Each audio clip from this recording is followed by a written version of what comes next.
चलिए, तो good morning to you all. कैसे आप सभी लोग? अब इस फॉर्मेलिटी में भी 5 मिनट लग रहा है और अपना क्या है, एक सेकंड बहुत इंपॉर्टेंट है। तो पहले हकीकत से आपको हम अवगत करा दें। इसमें ऑनलाइन बच्चे भी जुड़े हुए हैं, ऑनलाइन है तो जुड़े ही होंगे। आवाज हाँ ठीक है। तो सबसे पहले तो आपको ये पता है कि आपने एक बहुत हिम्मत दिखाई है कि यस, अभी आपने हिम्मत नहीं हारा है और पूरी कोशिश करिए कि सर, दिन कितने भी बचे हों, बचे हुए दिनों में हम इतनी मेहनत करेंगे कि अपने गोल के बहुत निकट और कोशिश करेंगे कि उस बाउंड्री के अंदर क्या कर जाए, एंट्री कर जाए। मेरी बात ध्यान समझना। तो सबसे इंपॉर्टेंट चीज आपके लिए क्या हो जाती है? सबसे इंपॉर्टेंट बात, पीछे तक आवाज जा रही है बच्चा? सबसे इंपॉर्टेंट चीज क्या हो जाती है? आप क्या बनने जा रहे हो? कैसे लिखता है? जब तुम डॉक्टर बन जाओगे तो कैसे लिखोगे? कैसे लिखोगे बेटा? क्या लिखोगे? डी आर लिखोगे। क्या लिखोगे? D R. मेरी बात ध्यान समझने प्रयास करना। आप लिखोगे डी और R, this is a doctor. और जिसने इन दो शब्दों को पहचान लिया ना, उसे डॉक्टर बनने से कोई रोक नहीं सकता। ये केवल डॉक्टर नहीं है, ये दो बहुत ही इंपॉर्टेंट शब्द हैं।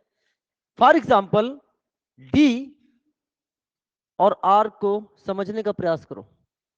डी फॉर होता है डिसिप्लिन, डी फॉर होता है डिसिप्लिन, और आर फॉर होता है रेगुलरिटी। ये मैं हमेशा बोलता हूं, अगर आपके जीवन में डिसिप्लिन एंड रेगुलरिटी आ जाए तो आपको डॉक्टर बनने से कोई नहीं रोक सकता। लेकिन होता क्या है, हम आते हैं उसमें हमारा एड्रेनलिन का लेवल बहुत हाई होता है। आप में से कितने लोगों ने लास्ट ईयर नीट का एग्जाम दिया था? लगभग सभी ने दिया, सभी ने दिया।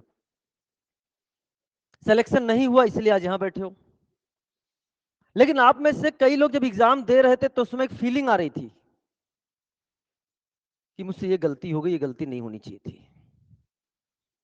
कोई बात नहीं, अगर इस साल नहीं हुआ तो अगले साल हम वो हार्ड वर्क करेंगे कि 3 डिजिट 2 डिजिट में रैंक भी दिमाग में चलने लग गई होगी, अंडर 1000 आ जाएंगे, अंडर 100 आ जाएंगे, समथिंग करके। और आप एग्जाम देने के बाद एकदम जब रिजल्ट रिजल्ट आ गया, आपने देख लिया, तो आप एक नई मतलब पारी की शुरुआत करने के लिए आगे बढ़ने चले। उसमें आपका उत्साह एकदम क्या था, 100% था। लेकिन समय के साथ साथ क्या होता गया, डिक्लाइन होता गया। समय वही कहलाती क्या, रेगुलरिटी। और रेगुलरिटी आती किससे है? डिसिप्लिन से। रेगुलरिटी आती किससे है? डिसिप्लिन से। मेरी बात बड़े ध्यान समझना। मेरे कहने का मतलब ये है कि आज सबसे पहले wish you all a very happy new month. Happy new month, 1 मार्च, ठीक है ना? जब जागो तब सवेरा, ना जागो तो अंधेरा। मेरी बात ध्यान समझना। कल तक जो टाइम चला गया वो चला गया, अब उसके बारे में सोचना नहीं है। अब सबसे इंपॉर्टेंट चीज है कि 1 मार्च से 1 अप्रैल और 1 अप्रैल से 1 मई, समझ लो आपके पास कितना है, ओनली 2 मंथ। इस 2 महीने में आपको पढ़ाई करनी है, वो वाली पढ़ाई करनी है जो पिछले आप 6 महीने में नहीं कर पाए होगे। मेरे कहने का मतलब है 5 से 6 घंटे सोने के बाद, मेरा पहला स्टेटमेंट यही आता है। इसका मतलब है नहीं कि सोना छोड़ दो। 5 से 6 घंटे सोने के बाद जो भी टाइम आपके लिए बचता है, उसका एक एक सेकंड का आपको अपना हिसाब रखना पड़ेगा। एक एक सेकंड का हिसाब रखना पड़ेगा। एक बार ईमानदार बन के तो देख लो, क्या रिजल्ट आएगा ये मत सोचना। मैं इसलिए आज ये बात बोल रहा हूं क्योंकि हम जब यहां से स्टार्ट करेंगे तो फिर आपको उसी रेगुलेटरी डिसिप्लिन के साथ आगे बढ़ना है। समझो मेरी बात? क्या रिजल्ट आएगा ये नहीं सोचना है। हाँ, ये जरूर सोचना है, जब 2 मार्च में एंट्री करोगे तो 1 मार्च के बारे में सोचना है कि हमारा आउटपुट क्या रहा। और जब 3 मार्च में जाओगे तो 1 और 2 मार्च को क्या करोगे, कंपेयर करोगे कि 2 मार्च कहीं 1 मार्च से कमजोर तो नहीं पड़ गया। यानी अपने हर एक दिन को, अपने आगे आने वाले दिन, जो आगे आने वाला दिन है, उसको अच्छा बनाना है अपने पिछले दिन से। समझ में आ रहा मेरी बात? अरे आप तो, ये तो अब लेक्चर का इतना सुन पाते, यूट्यूब पे डाल दो, बहुत सारे मोटिवेशनल लेक्चर आ जाते हैं। बात उसकी नहीं है, लेक्चर सुनने से नहीं होता है, लेकिन उसको अडॉप्ट करना पड़ेगा, ठीक है? तो हम ज्यादा नहीं टाइम लेंगे, कोई हमारे पास भी टाइम कम है। ऐसा डिफिकल्ट टास्क मिला हुआ है 15 दिन में ऑर्गेनिक, ये आप भी समझते हो। अपन नॉर्मल क्लास अगर स्टार्ट होती है तो 8 से 9 लेक्चर तो आईपीएस ही चलते हैं। ईमानदारी से सुन लो, सच्ची बात बता रहा हूँ। जिसमें हम आईपीएससी, कॉमन नेम, डिराइव सब ले लो, तब जनरल इंट्रोडक्शन ले लो, सब करके। आइसोमर भी ऑलमोस्ट 15 लेक्चर के आसपास चलते हैं। जीओसी भी 15+ लेक्चर चलता है, और यहाँ 15 लेक्चर में कह रहे पूरी और नहीं खत्म करो। समझ में आ रहा हो? तो ये तुम्हारे लिए जितना बड़ा टास्क है उससे बड़ा मेरे लिए टास्क है, ये बात ध्यान समझना। तो हम यहाँ क्या पढ़ने वाले हैं? हम यहाँ एकदम एनसीईआरटी ओरिएंटेड अपनी बातों को रखेंगे। पहली बात सुनिएगा। नंबर 2, मैं चाहूं तो इस 15 दिन में 1 घंटे 30 मिनट की लेक्चर लेके अपना सिलेबस कंप्लीट करके जा सकता हूं, लेकिन मैं इस तरह का इंसान नहीं हूं, ये भी बात सुन लो। क्योंकि मुझे कहीं ना कहीं लगेगा कि कुछ क्वेश्चन इन बच्चों को और देना है, उनको क्वेश्चन प्रैक्टिस और करानी है, ताकि वो इस चीजों में और अच्छा हो जाए। किसी एक टॉपिक से रिलेटेड अगर हम क्लास में 10 क्वेश्चन कराते हैं तो यहां पॉसिबल ही नहीं है कि हम 10 क्वेश्चन करवा सकें। 90 लेक्चर के आसपास, 80 से 90 lecture equivalent to 15 lecture, that is 1 lecture is equivalent to 5 to 6 lecture. समझ में आ रहा नहीं मेरी बात? तो हम क्या करेंगे, समय समय पर बीच में इंटरवल में स्पेशल क्लास भी रखेंगे। ये मेरा अपना है, मैं अपना प्राइवेट टाइम आपको दे रहा हूं, उसमें स्पेशल क्लास रखेंगे। स्पेशल क्लास की लिंक आपको दे दी जाएगी वाया टेलीग्राम चैनल, वो मैं आपको बता दूंगा टेलीग्राम चैनल क्या है, उसको आप ज्वाइन करेंगे, सारी इंफॉर्मेशन मेरी उसी के थ्रू आप तक पहुंचेगी। स्पेशल क्लास में क्या हमारा रहेगा, वो टॉपिक जो हम यहाँ रेगुलर क्लास में नहीं डिस्कस कर पा रहे हैं, या थोड़े लेस इंपॉर्टेंट हैं, या फिर टॉपिक में हम क्वेश्चन ज्यादा कराना चाह रहे हैं, समझ रहे हो मेरी बात, या फिर 15 लेक्चर में चीजें थोड़ी सी नहीं हो पा रही हैं तो मुझे थोड़ा सा लेक्चर चाहिए, तो हम स्पेशल क्लास में क्या करेंगे, कवर करेंगे। उससे ये होगा कि हम पूरा कंटेंट जितना देना चाहते हैं उतना आपको दें। क्या आप इसके लिए तैयार हो? स्पेशल क्लास का मोड आप जानते हो अनअकैडमी का, आपको लिंक दे दिया जाएगा, वो कोई भी ज्वाइन कर सकता है, उसके लिए आपका अनअकैडमी का रजिस्टर्ड होना जरूरी नहीं है, XYZ इंस्टीट्यूट भी उसको ज्वाइन कर सकता है। ठीक है, स्पेशल क्लास का मतलब ये होता है। तो चलिए स्टार्ट करते हैं हम लोग क्लास। आई थिंक हमने 10 मिनट बात कर ली, 8 से 10, 7 मिनट, हाँ 7 मिनट, 3-4 मिनट तो लग गए इसको ओपन करने में। तो चलो दोस्तों स्टार्ट करते हैं, और शुभकामनाएं देते हैं कि ईश्वर से प्रार्थना है कि ये सफर आपके लिए शुभ हो, और आप लोग मेडिकल कॉलेज में एज ए डॉक्टर पहुंचे, एज ए डॉक्टर, क्योंकि मेडिकल कॉलेज पहुंचने के लिए पढ़ाई की जरूरत नहीं होती, वहां तो कोई भी पहुंच जाता है। अरे इसलिए पूरा बोलता हूँ एज ए डॉक्टर, कब सरस्वती जी विराजमान हो जाए। ठीक है, चलो आगे बढ़ते हैं। तो डॉक्टर हमने लिख दिया है, टास्क आपको दे रहे हैं, अपना नाम यहाँ लिख लेना, मेहनत करके, बहुत मेहनत लगती है आप। चलो साहब, तो एक छोटा सा क्वेश्चन स्टार्ट करते हैं, ऐसे फन टाइप का क्वेश्चन स्टार्ट करते हैं, उसके बाद चीजों को आगे बढ़ाते हैं। तो सबसे पहले, जैसे फॉर एग्जांपल ऐसे भी क्वेश्चन देखो, नीट का लेवल एक बात और याद रख लेना, इस साल के जेईई मेंस के पेपर ने भी अभी तक तो ये प्रूव कर दिया कि भाई हम एनसीईआरटी बाहर नहीं जाएंगे, लेकिन वो थोड़ा नीट है, नीट दिमाग का पागल हो जाए पता नहीं, थोड़ा बहुत एक आध क्वेश्चन इधर से आ सकता है, लेकिन ठीक है, अपन पूरा एनसीईआरटी ओरिएंटेड चलेंगे। लेकिन सबसे पहले क्वेश्चन, अगर हमने आपसे बोला इस कंपाउंड में सिग्मा बॉन्ड का कैलकुलेशन करना है, कैसे किया, कैसे किया, काउंट कर लिया इतनी देर में? अरे वाह, कितने लोगों ने काउंट किया, ईमानदारी से हाथ उठाओ। कैसे काउंट किया, कितने हाइड्रोजन है? कितने लोगों ने बिना काउंट के किया? सर ऐसे भी 2-3 हाथ उठ गए, very good very good very good. तो चीजें समझिए, हम कुछ चीजों को थोड़ा सा क्या है, NEET is equal to speed plus accuracy, speed plus accuracy, केवल एक्यूरेसी से भी नहीं होगा, स्पीड भी होना चाहिए। यही तो जेई और नीट में डिफरेंस है। वहां क्या हम कम क्वेश्चन करके भी सेलेक्ट हो जाएंगे, यहाँ 620 पर भी पता नहीं रहता है काउंसलिंग में क्या होगा। समझ में आया?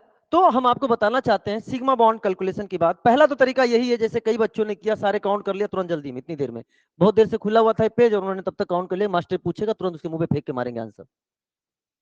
लेकिन यही जब नीट के एग्जाम में बैठा रहेगा ना, तो एक बार काउंट करेगा और फिर रिकाउंट करेगा, रिकाउंट जरूर करेगा, क्योंकि आंसर +-1 2 में रहेगा। जैसे 25 किसी ने बोला तो 23, 24, 25, अरे कहीं गलती तो नहीं होगी, एक बार और देखो, फिर लास्ट इलेक्ट्रिक और लगाएगा, लास्ट में ओएमआर भरते समय एक बार और चेक करेंगे, तो समय जाता है वहां पे। ठीक है बेटा, तो इसके लिए हम आपको बता रहे हैं कि number of sigma bond, number of sigma bond is equal to number of atom in compound plus number of ring -1। This is the, अब आप करके देखते हैं। क्वेश्चन स्टार्ट किया जब हमने, तो आपसे बोला बताओ नंबर ऑफ एटम कितने हैं, तो बताओ कितने एटम हैं, काउंट करना शुरू करो। नहीं साहब काउंट नहीं करना, आपको ये पता है एल्केन है, आपको पता, अरे बोल तो दो, आपको पता है एल्केन है, और एल्केन का जनरल फार्मूला क्या होता है, CnH2n+2। तो कैलकुलेट नहीं करना, कार्बन काउंट कर लो, 1 2 3 4 5 6 7 8, और 8 कार्बन है तो हमें पता है C8H कितना होगा बेटा, 18, और ये अपने आप में बता रहा है C8H18 कि 18 + 8 कितना हो गया, 26। कोई रिंग है इसमें, नहीं है, plus 0 -1 is equal to 25 is the answer. इसमें आप रिकाउंट नहीं करोगे, क्योंकि ये अपने आप आंसर है, वही आंसर इसी पे फिट करना है और आंसर दे देना। क्या मेरी बात क्लियर हो रही है? अगर आप मेरी बात समझ चुके हैं तो आइए नेक्स्ट क्वेश्चन की ओर बढ़ते हैं।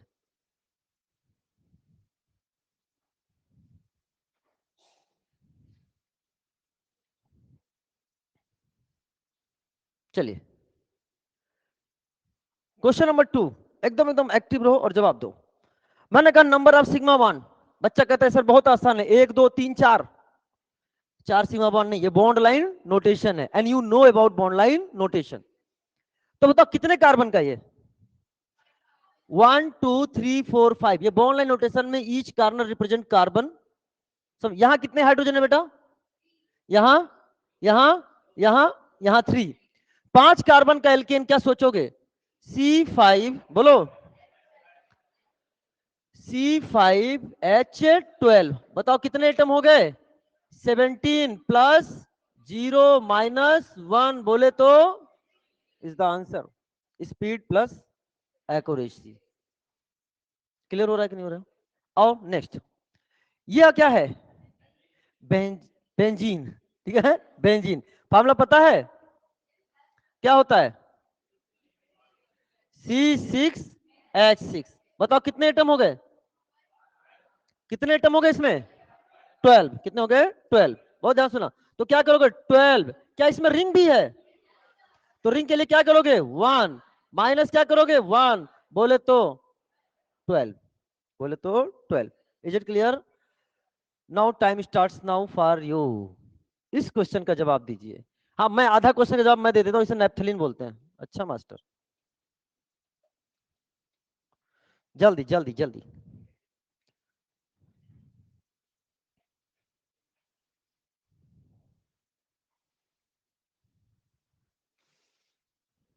मैं ओपिनियन पोल दूंगा, ओपिनियन पोल का मतलब मैं ऑप्शन बोलूंगा तो आपको बताना है कितने लोग का आंसर हमसे मैच करता है।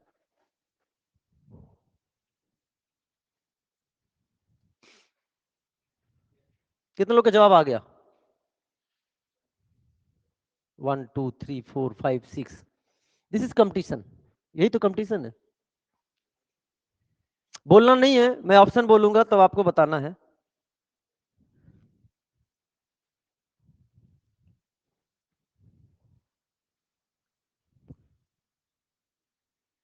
कितने लोग का आंसर आया है, 31,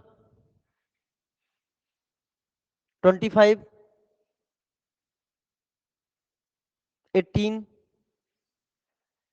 20, 19,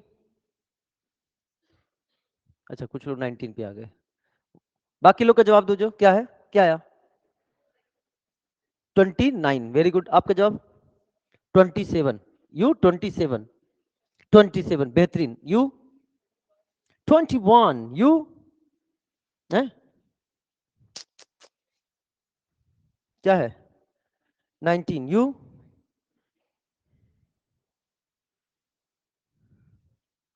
यस यू 19, यू 22, 29, 29 वाले ज्यादा, यू 19, यू उधर भैया अभी लगे ही हुए कई लोग। आंसर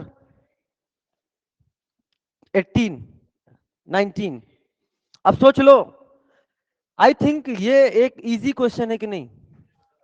एक इजी क्वेश्चन है, लेकिन इस क्लास में विद इन द टाइम मात्र 6 to 7 स्टूडेंट ने इसका सही जवाब दिया। तो सबसे पहले आपको नेप्थलीन के बारे में पता होना चाहिए। नेप्थलीन है क्या बेटा? कैसे बनाओगे नेप्थलीन? ये हो गया आपका naphthalene, this is the naphthalene. अब बताओ कितने कार्बन है टोटल इसके पास? C10, H कितना रखोगे? H कितना रखोगे? कितने H होंगे बेटा? एक यहां पर है, एक यहां पर है, एक यहां पर है, एक यहां पर है। यहां पे होगा कि यहां? क्यों नहीं होगा? क्योंकि वैलेंसी ऑलरेडी कितनी है? 4। मत करना यहां पे कोई भी 4, ठीक है? यहां पे क्या? दिस इज द H, यहां पे भी H, यहां पे भी H और यहां पे भी H, तो C10H8। तो 10 + 8 कितने हो गए? रिंग कितना है? माइनस कितना करोगे? आंसर कितना आ जाएगा? This is the 19। पता नहीं कैसे 29, 25, 22 कहां से आ रहे भैया? समझ में आ रहा है? तो समझ लो, ठीक है? चलो आगे बढ़ते हैं। ये क्वेश्चन अभी आया हुआ है, नीट का क्वेश्चन है, तो आई थिंक इसमें बताने की जरूरत नहीं मुझे ज्यादा। आप तुरंत इसका जवाब दे सकते हो मुझे। बताओ बेटा जवाब जल्दी से। पायरिडीन जानते हो? बस केवल पायरिडीन हम बताने के लिए यहाँ पे आए। ये है, दिस इज कॉल्ड पायरिडीन। ये पायरिडीन है कि नहीं? नो सर, ये पायरिडीन नहीं है, ये पायरिडीन है। समझ में आ रहा है? चीजों को समझो। तो कितने लोन पेयर इसको नजर आ रहे हैं? नाइट्रोजन एक लोन पेयर रखता है, this is the 1। Pi bond कितने नजर आ रहे हैं? पाई बॉन्ड हो गया आपके सामने 3। और बताओ सिग्मा बॉन्ड कितने हो गए? यहां तो काउंट करके देख बता सकते हो कितने हो गए? 1, हाँ बताओ, 1 2 3 4 5 6 तो ही दिख रहे हैं। 7 8 9 10 और 11। समझ में आया कि नहीं आया? चलो ये हो गए 11। ये ऐसे बताओ, ये क्वेश्चन आया अभी, लेकिन ये नीट का क्वेश्चन है। सो ये नीट का क्वेश्चन है, हाँ। लेकिन पायरिडीन में अगर पाई बॉन्ड भूल जाओगे तो साफ। अच्छा ये अगर पायरिडीन है, ये अगर पायरिडीन है, ऐसे ही मैंने कहा लाओ थोड़ा सा पूछते हैं। सर है नहीं है ही, तो बताओ ये क्या है? नहीं अभी गलत जवाब है, गलत जवाब है, ठीक है ना? इतनी जल्दी वाइन जवाब मत दो। अब क्या है? This is called pyrimidine. कहां पाया जाता है? कौन सा नाइट्रोजन बेसिस? हाँ वेरी गुड, एजी कट। एजी में क्या होता है और कट में क्या होता है? पायरिमिडीन। Is it clear? यहां पे होता है पायरिमिडीन। तो अगर मैं क्वेश्चन पूछूं, मैं लिखने जा रहा हूं आपको अच्छा मैंने पहले लिख दिया, कोई बात नहीं। तो अब तो आंसर कर सकते हो, जैसे एग्जाम में आ गया उसने कि बताओ, चलो इतना तो पूछ सकता हूं, ये डीएनए में पाया जाएगा कि आरएनए में पाया जाएगा? डीएनए में है जवाब नहीं दे, बोल के नहीं जवाब देना है, हाथ उठा। डीएनए में है कि आरएनए में है? कितने लोग करें आरएनए में पाया जाएगा? कितने लोग करें आरएनए? आरएनए। डीएनए वाले हाथ उठाओ। बोल दो डीएनए वाले हाथ उठाओ। कितने लोग कंफ्यूज है वो हाथ उठाओ। शर्म आनी चाहिए यार, बायोलॉजी के स्टूडेंट हो यार। तो ये डीएनए में होगा कि आरएनए में होगा?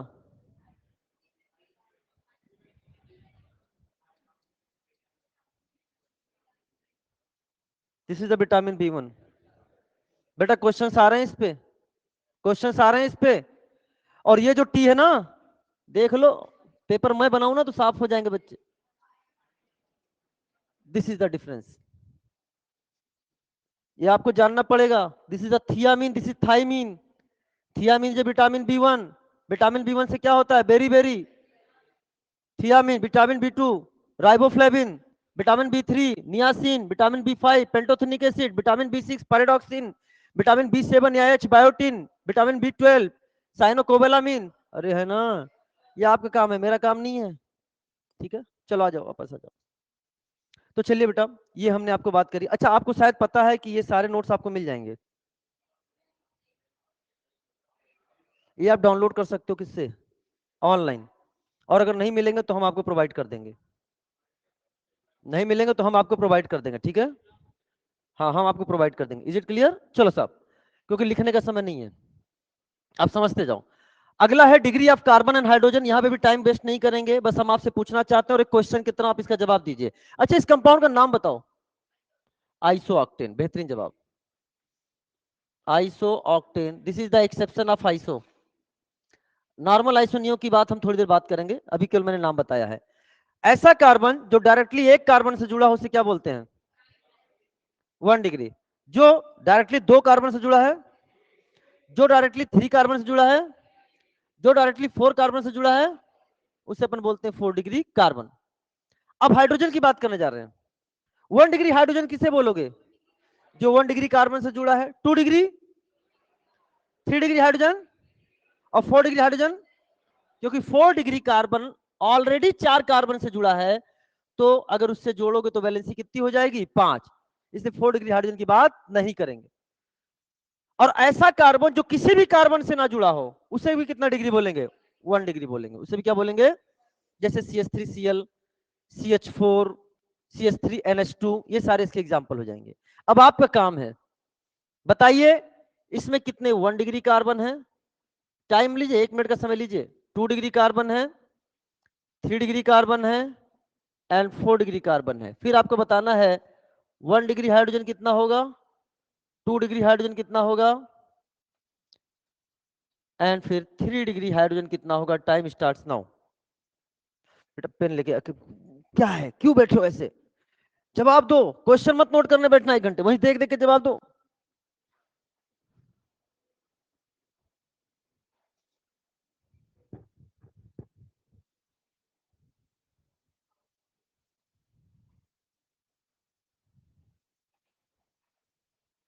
एकदम माहौल क्लास का ऐसा होना चाहिए कि लग रहा है एकदम कंपटीशन चल रहा है क्लास में। क्या बात है।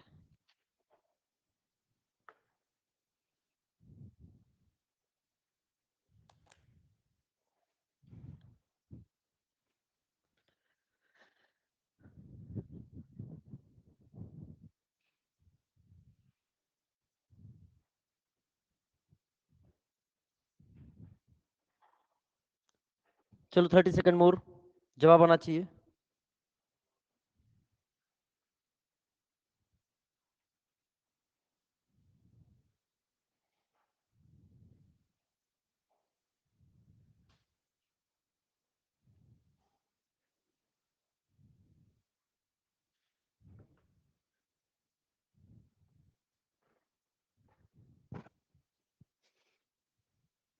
बताइए 1 डिग्री कार्बन कितने हो गए?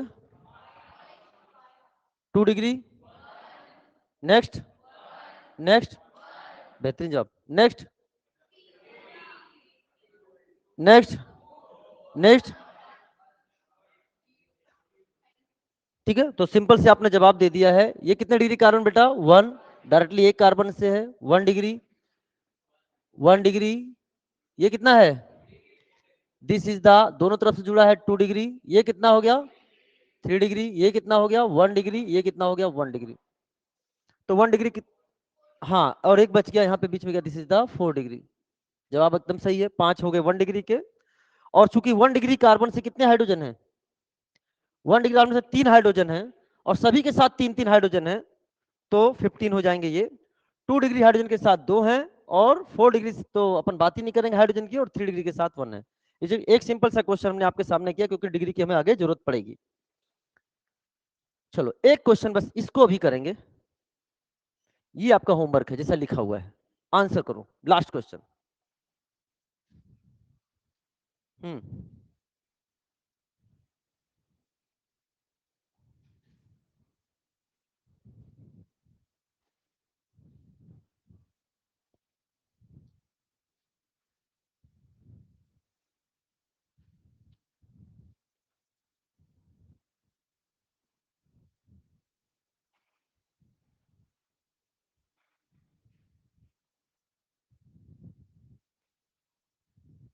आपके पास 1 मिनट का समय है।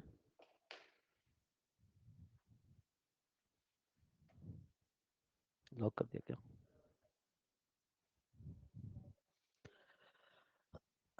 गर्मी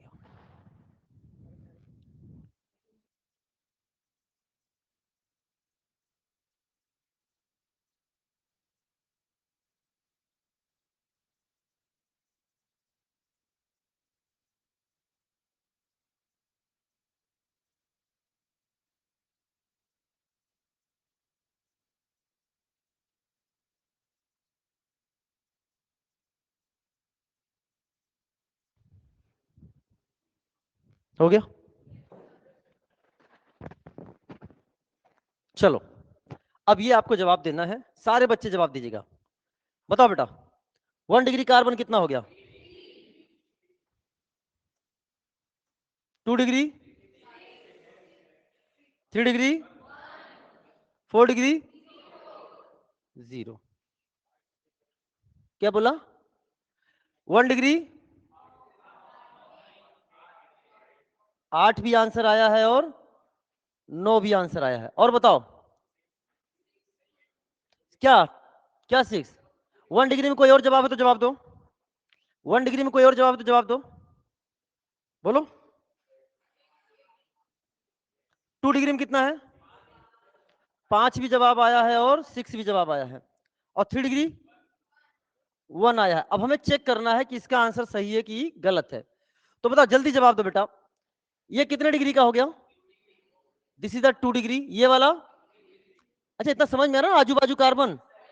ये वाला 2 डिग्री, ये वाला 2 डिग्री, ये वाला 2 डिग्री, ये वाला, ये कोई 3 डिग्री बोल रहा है क्या? Yes, this is the 2 degree. Because इधर कार्बन, लेकिन उधर क्या है? नाइट्रोजन। चलो साहब, ये वाला, ये वाला, लेकिन ये वाला 1 डिग्री। बोलो है ना? तो अब काउंट कर लो, 1 डिग्री कितने हो गए? 3, एकदम सही है। 2 डिग्री कितने काउंट करो बेटा? 6, एकदम सही है। 3 डिग्री कितने आपके सामने? 1, एकदम सही है। 4 डिग्री इसमें नहीं है। अब काउंट करो, बच्चे ने एक ने क्या किया? 3 इंटू 3 इक्वल टू 9। कह रहा 1 डिग्री से पिछले एग्जाम्पल में ही कराया गया था। नहीं साहब, काउंट करो आपको। तो बताओ कितने हो गए?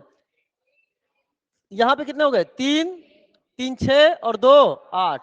ये सही है और ये क्या है? गलत। 2 डिग्री हाइड्रोजन पे कितने नजर आ रहे हैं बेटा? 1 2 3 4 5, यहां नहीं है तो 5 सही, ये गलत। और आपके सामने क्या है बेटा? 3 डिग्री हाइड्रोजन आपके सामने है 1। I think 2 example more than sufficient हर चीज का। ठीक है, वहां आइसो ऑक्टेन ले लिया क्योंकि वो अपना नाम उसका पता होना चाहिए, और यहाँ पे आपको पता होना चाहिए कि अगर नाइट्रोजन ऑक्सीजन आ जाए तो उनको ध्यान में रखना है। Is it clear? चलिए साहब, degree of alcohol and degree of amine, अगर हम इसकी बात करते हैं बेटा, सुना ध्यान से, तो इसको हम लोग बाद में डिस्कस करते हैं। ठीक है, degree of alcohol and degree of amine हम लोग बाद में डिस्कस करेंगे। कहां डिस्कस करेंगे? फंक्शनल ग्रुप आइसोमर में डिस्कस करेंगे। ठीक है, फंक्शनल ग्रुप आइसोमर आएगा तो वहां डिस्कस करेंगे। आगे बढ़ते हैं। एक छोटा चीज आपको पता होना चाहिए जो कि आपके एनसीईआरटी से लिया गया है। हम ज्यादा समय आईपीएससी में खत्म नहीं करने वाले हैं, आपको पता है। बस हम सीधे सीधे अब हम निकलना चाहते हैं और हम सीधे एक नए टॉपिक में सीधे एंट्री करेंगे, दैट इज कॉल्ड क्या? आइसोमर। तो क्लासिफिकेशन ऑफ ऑर्गेनिक कंपाउंड की बात करें, इस पे क्वेश्चंस आए हैं और अभी जेईई मेंस में भी क्वेश्चंस आए हैं कि ऑर्गेनिक कंपाउंड जो हैं वो 2 प्रकार के। एक बार मेरे साथ बोल दीजिए कौन कौन से हैं? एसाइक्लिक या ओपन चेन, या फिर क्या बोलोगे बेटा इसको? एलिफेटिक। क्या बोलोगे बेटा? Aliphatic organic compound. दूसरा क्या हो गया? साइक्लिक या क्लोज चेन, या क्या हो गया? Ring compound. रिंग को कितने पार्ट में डिवाइड किया गया है? रिंग को कैसे डिवाइड किया गया है? Alicyclic and aromatic. बहुत ध्यान समझना, एलिसाइक्लिक एंड एरोमेटिक। अब बताओ, एलिसाइक्लिक को 2 पार्ट में डिवाइड किया गया। एक होमोसाइक्लिक, जिसे क्या बोला गया? कार्बोसाइक्लिक। कार्बोसाइक्लिक का मतलब, होमोसाइक्लिक का मतलब एक ही एटम के द्वारा रिंग बना हो, रिंग जो है एक ही तरह के एटम की बनी हो, और अगर वो एटम क्या है? कार्बन, तो उसे किस नाम से जानते हैं? कार्बोसाइक्लिक। और दूसरा क्या हो गया बेटा? This is called heterocyclic compound. Heterocyclic का मतलब क्या हो गया? कार्बन के अलावा दूसरे एटम, जिससे सल्फर आ जाए, नाइट्रोजन आ जाए, ऑक्सीजन आ जाए रिंग में, तो क्या हो जाएगा? हेट्रोसाइक्लिक। और ये कैसे होते हैं? This is non aromatic. कैसे होते हैं? Non aromatic. दूसरा हो गया एरोमेटिक। एरोमेटिक तीन प्रकार से डिवाइड किया इन्होंने। पहला हो गया बेंजीनॉइड, दूसरा क्या है? नॉन बेंजीनॉइड, और तीसरा क्या है? मतलब एरोमेटिक, बेंजीन वाले एरोमेटिक, जैसे बेंजीन खुद एग्जांपल है उसका। अरे बोलो। दूसरा क्या हो गया आपके सामने? नॉन बेंजोनाइड, जिसमें बेंजीन न्यूक्लियस ना हो लेकिन कैसा है वो? एरोमेटिक है। और तीसरा क्या है? हेट्रोएटम रखता हो, रिंग में जैसे सल्फर है, नाइट्रोजन है, एटसेट्रा आ जाए, हेट्रोएटम रखता हो और वो कैसे हो? एरोमेटिक। तो इनकी चर्चा जो हम करेंगे, इसकी चर्चा जो हम करेंगे आपसे, वो कहां करेंगे? जीओसी में करेंगे। इसकी चर्चा हम आपसे करेंगे जीओसी में। लेकिन उससे पहले मेरा एक क्वेश्चन आप लोगों के लिए, what is alicyclic compound? What is alicyclic compound? कितने लोगों को पता है? वो ईमानदारी से हाथ उठाएं। जो ये बैठे हुए हैं और मेरा आपके जानना जरूरी है कि आप इसका जवाब दे रहे हो कि नहीं दे रहे हो। What is alicyclic compound? You, this is the question of JEE Mains 2014। Question of JEE Mains 2014। जवाब दीजिए। कितने लोगों को नहीं पता? ईमानदारी से हाथ उठाओ। आई लाइक ईमानदार पर्सन। यार एनसीईआरटी की पार्ट, एनसीईआरटी में दे रखा है। पीछे से किसी ने हाथ उठाया था? आप बताओ बेटा।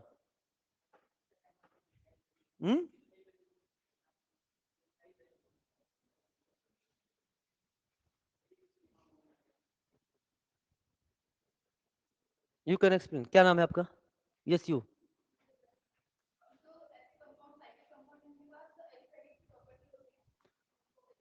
गुड। समझो ध्यान से। वो मैं समझाऊंगा ना, उन्होंने मुझे समझा दिया। ठीक है, अब हम आपको समझाएंगे। सुनो ध्यान से। एलिसाइक्लिक, सुना बेटा ध्यान से। एलिसाइक्लिक, एलिसाइक्लिक दो शब्द से मिलके बनना है, एली और साइक्लिक। बहुत ध्यान समझना। इसी साल जेईई मेंस 2014 का ये क्वेश्चन है, उसने एग्जांपल दिया था और पूछा था इसमें एलिसाइक्लिक कौन सा है। ठीक है, और आप में से इतने लोग नहीं जान रहे हो। और कहां से पूछा था? एनसीईआरटी से पूछा था। तो मेरी बात ध्यान सुनना, याद हो जाएगा, आज की बात नहीं भूलोगे। एली का मतलब होता है एलिफेटिक। क्या नाम हो गया? एलिफेटिक। और इसका मतलब क्या हो गया? This is the cyclic. इसका क्या हो गया? साइक्लिक। और एलिफेटिक क्या होते हैं? ए साइक्लिक कंपाउंड होते हैं। कैसे होते हैं? Acyclic. बहुत ध्यान समझना, ये कैसे होते हैं? Acyclic. यानी this is the combination of both acyclic and cyclic. लेकिन सर किस तरह से कॉम्बिनेशन की बात करने जा रहे हो आप? मेरी बात ध्यान सुनना। ऐसे साइक्लिक कंपाउंड ये होते कैसे हैं? साइक्लिक। ऐसे साइक्लिक कंपाउंड जिनकी प्रॉपर्टी किससे मिलती हो? एलिफेटिक कंपाउंड से। जिनकी प्रॉपर्टी किससे मिलती हो? एलिफेटिक कंपाउंड से। उन्हें हम लोग क्या बोलते हैं बेटा? This is called as alicyclic. यानी अपन बोल सकते हैं प्रॉपर्टीज रिजेंबल्स विथ क्या लिख दिया बेटा? This is called resembles with aliphatic compound. For example के तौर पर अगर हम आपसे बात करें तो हमारा आंसर हो जाएगा दिस इज अ साइक्लोप्रोपेन। सुनो ध्यान से। एग्जाम्पल में अगर हम आपसे बात करें तो this is the example of cyclohexane, cyclohexene. Even that हम ये भी ले सकते हैं, this is called THF, tetrahydrofuran. बहुत ध्यान समझना, एटसेट्रा। तो यहां पे अगर हम आपसे बात करें फॉर एग्जाम्पल हम आपको फ्यूचर में पढ़ाएंगे कि साइक्लोप्रोपेन कौन से दो, ये क्या है? ये साइक्लोप्रोपेन है बेटा, बोलो ना। होते कैसे हैं ये? साइक्लिक। लेकिन प्रॉपर्टी कैसे रिजेंबल्स करेंगे?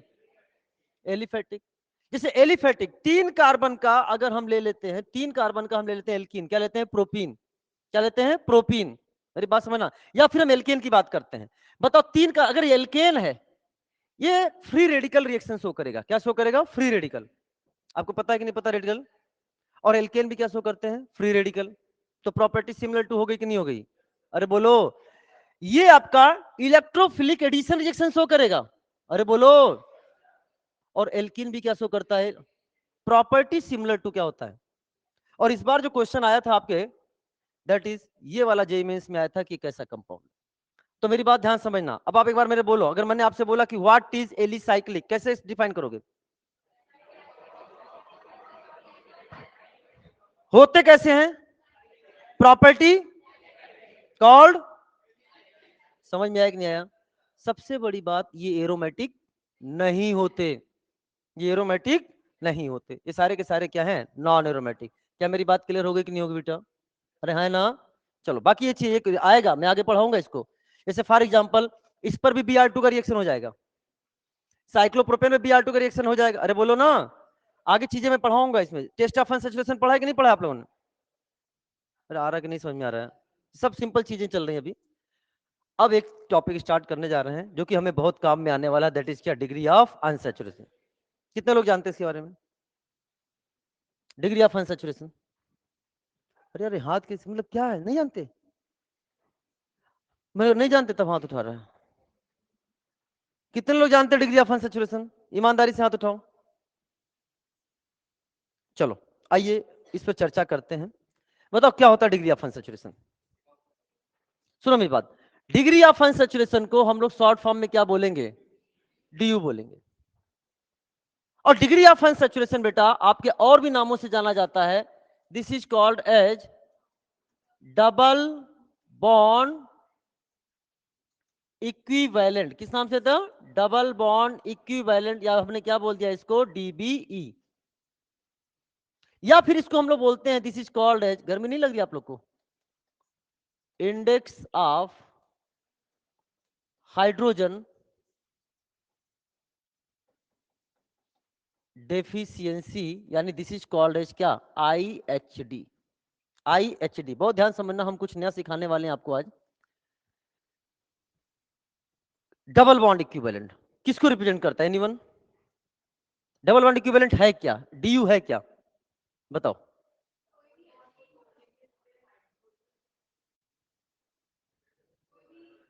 वो तो लिखा index of hydrogen deficiency, good. Double bond equivalent सीधे बताओ, अगर हम क्वेश्चन में अप्लाई करना चाहें तो कैसे अप्लाई करेंगे? अब सुनो, दो चीजें हैं। बहुत सही बात बताया, बहुत सही बात बताया, बहुत ध्यान समझना। सबसे पहले आप लोग स्पाइनल कार्ड सीधा करें, ये लोग, यस यू आल्सो, ठीक है? हाँ बहुत ध्यान समझना। दो तरीके से डबल बॉन्ड इक्विवेलेंट हम लोग बताते हैं। This is degree of unsaturation. ये बताता है किसी कंपाउंड में number of pi bond and ring को डिनोट करता है। Number of pi bond and ring को डिनोट करता है, बहुत ध्यान समझना। हमने आपसे कहा कि बताओ बच्चा, C4H8 है, इसका डिग्री ऑफ अनसैचुरेशन निकालना है। आप लोग में मैक्सिमम जानते हो। आपने कहा सर इसका एल्केन बना लो, इसका सैचुरेटेड हाइड्रोकार्बन बना लो, और सैचुरेटेड हाइड्रोकार्बन बनाने के बाद इससे माइनस कर दो, और जितने हाइड्रोजन हो divided by 2 is the degree of unsaturation. हमने कहा कैसे? बच्चे ने बोला कि सर सीधे C4H8 का अगर आप एल्केन बनाओगे तो क्या बनाओगे? C4H10 में से माइनस क्या किया? C4H8, कितने हाइड्रोजन बच गए बेटा? H2 बचा कि नहीं बचा बेटा, बोलो। तो आपने क्या किया यहां पे कि 2 divided by 2, that is the answer 1।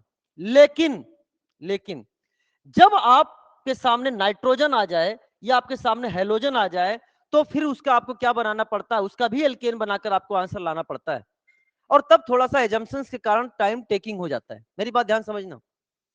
इसीलिए इन सब चीजों को इंक्लूड करके, कंक्लूड करके एक फार्मूला बना, degree of unsaturation equal to C+1 minus H+X minus N divided by 2, जिसे आप डायरेक्ट यूज कर सकते हो, चाहे वो हाइड्रोजन कंटेनिंग हो या फिर क्या हो वो नाइट्रोजन कंटेनिंग हो, डायरेक्ट यूज कर सकते हो, कहीं पे भी दिक्कत नहीं आएगी। इवन आपको इसको ऐसे यूज करने लग जाओगे कि आपको पेन की जरूरत भी नहीं पड़ेगी। C रिप्रेजेंट कार्बन के नंबर, H रिप्रेजेंट हाइड्रोजन के नंबर, X रिप्रेजेंट हेलोजन, और N रिप्रेजेंट नाइट्रोजन। यह बात क्लियर हो गई है? समझते जाना बेटा, जवाब आपको देना है।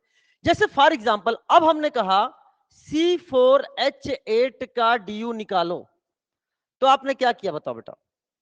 बताओ पहले बताओ, इसमें नंबर ऑफ कार्बन कितने हैं? तो हमने लिख दिया 4+1, 4+1। 4 प्लस से 1 माइनस हाइड्रोजन कितने हैं, हेलोजन कितना है, नाइट्रोजन कितना है, डिवाइडेड बाई, बोले तो 5 माइनस 4 इज इक्वल टू 1। आंसर आ गया 1। बहुत ध्यान समझना। आइए कुछ क्वेश्चंस प्रैक्टिस करते हैं, फिर इसके एप्लीकेशंस पे जाएंगे। हम सीधे अब एंट्री करने जा रहे हैं एक चैप्टर जिसका नाम है आइसोमर। इसी के थ्रू हम आइसोमर में एंट्री करेंगे। बहुत ध्यान समझना। फॉर एग्जाम्पल, मैंने आपसे कहा कि बच्चा आप बताओ, मेरे पास एक मॉलिक्यूल है, इस मॉलिक्यूल का डीयू बताओ कितना है। अभी डीयू कितना है इस मॉलिक्यूल का बेटा, बोलो कितना है। अरे बोलो, समझते हो कि नहीं समझते हो। जैसे फॉर एग्जाम्पल मैंने आपसे कहा अगर किसी कंपाउंड का डीयू 0 आता है तो इसका मतलब क्या होगा, इसमें उसमें no pi bond, no pi bond and no ring. और बात ध्यान समझना, किसी कंपाउंड का डीयू 1 आता है तो बताओ वो क्या क्या हो सकता है बेटा, बताओ। आप ही को बोलना है, एक पाई बॉन्ड हो सकता है और उसमें एक रिंग हो सकता है। Is it clear. अगर किसी कंपाउंड का डीयू 2 आता है तो बताओ उसमें क्या क्या हो सकता है, दो पाई बॉन्ड हो सकते हैं। सभी लोग जवाब दो, दो पाई बॉन्ड हो सकते हैं, या क्या हो सकता है, दो रिंग हो सकता है, या क्या हो सकता है, एक पाई बॉन्ड प्लस से 1 रिंग हो सकता है। फॉर एग्जाम्पल आप आइसोमर चैप्टर में पढ़ोगे कि इसके कितने पॉसिबल स्ट्रक्चर हैं और आपको वो मॉलिक्यूलर फार्मूला लिख कर देगा। तो आपको यह पता करना होगा कि वो क्या क्या स्ट्रक्चर हो सकता है, आपको ऑप्शन एलिमिनेट करना है। तो एक चीज क्लियर हो गई कि आंसर आपका 3 पाई बॉन्ड वाला नहीं हो सकता, आंसर आपका 3 रिंग वाला नहीं हो सकता, आंसर आपका 2 पाई बॉन्ड 1 रिंग या 2 रिंग 1 पाई बॉन्ड वाला नहीं हो सकता। क्या मेरी बात क्लियर हो गई। अगर आप मेरी बात समझ पा रहे हो तो बताओ इसका ड्यू कितना है, इसका ड्यू 1 है, लेकिन अब ड्यू कितना हो गया, कितना हो गया, ये बीच में क्या है। क्या इसको हम ऐसे लिख सकते हैं कि नहीं लिख सकते बेटा, बताओ। दिस इज द, बोलो बेंजीन है कि नहीं बेटा, बोलो। तो कितने पाई बॉन्ड है, रिंग कितने हैं, तो आंसर कितना हो जाएगा, आंसर 4। अब यहां से एक चीज और पता चलती है, मैं इंपॉर्टेंट चीज बोल रहा हूं जहां जहां एग्जाम में बच्चा फंसता है। ये पता चलता है किसी भी कंपाउंड के, जैसे हम फ्यूचर में पूछेंगे इसके बेंजोनाइड आइसोमर बताओ, तो बेंजोनाइड आइसोमर बनाने के लिए क्या कम से कम उसके अंदर एक बेंजीन रिंग होनी चाहिए कि नहीं, और बेंजीन रिंग होने के लिए ड्यू कितना होना चाहिए, 4 होना चाहिए। यानी कोई ऐसा मॉलिक्यूलर फार्मूला जिसका ड्यू 4 से कम होगा, क्या वो बेंजोनाइड आइसोमर बना पाएगा। अरे बोल दो ना, क्लियर हो रहा है कि नहीं हो रहा बेटा।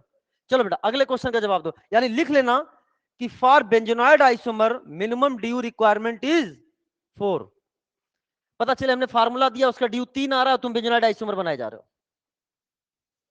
The minimum required DU for benzenoid isomer is कितना हो गया, 4। चलो बेटा अगला कंपाउंड आपके सामने लिख रहा हूं, आपको जवाब देना है इस कंपाउंड का ड्यू कितना होगा।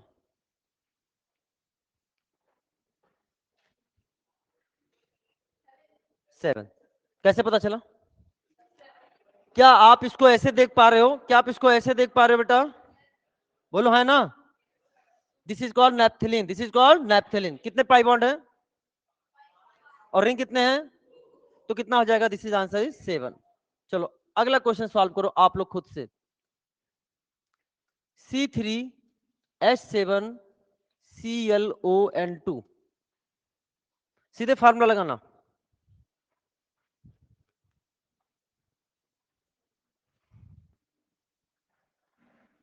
एसी, एसी चालू करिए थोड़ी।